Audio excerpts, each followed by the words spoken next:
In today's video, I'm going to teach you how to add a signature field in DocuSign, a crucial skill for anyone looking to streamline their document management process. We'll go through the essential steps involved, taking you from the initial login to finalizing your document ready for digital signing. Let's dive right in. First, you'll want to visit DocuSign.com and log in. If you haven't set up an account yet, you'll need to create one. The login process is pretty straightforward. Just use your email and password.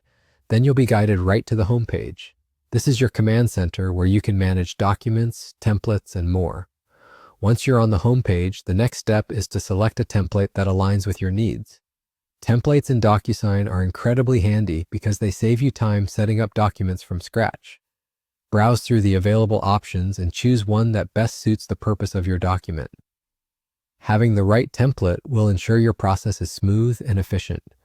After selecting a template, you'll need to enter the necessary details like names, dates, and any specific information pertinent to the document. It's crucial to be thorough at this stage to minimize errors later on. Doubling back to confirm everything is accurate can save you from potential headaches down the road. With your details entered, click the Next button. This action will take you to the section where you'll be adding various fields to the document. DocuSign offers a range of field options, but our focus today is on the signature field, which is pivotal for obtaining a digital signature. Select Signature from the available field options. This action brings you to the fun part where you can customize your document by dragging and dropping the signature field to the desired location. Visual placement is key here, so feel free to adjust it until it fits perfectly within the document's layout. The drag and drop feature is quite intuitive, making this step a breeze. Once the signature field is in place, take a moment to review its placement. Ensuring it fits neatly and logically is essential for guiding signers through the document without confusion. Check the alignment and make any necessary adjustments.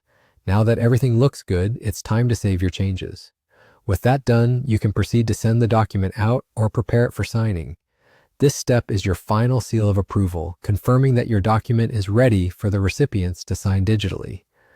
And just like that, you've successfully added a signature field, making your document fully prepared for the digital signing process. This not only enhances professionalism, but also increases efficiency in how documents are managed and expedited.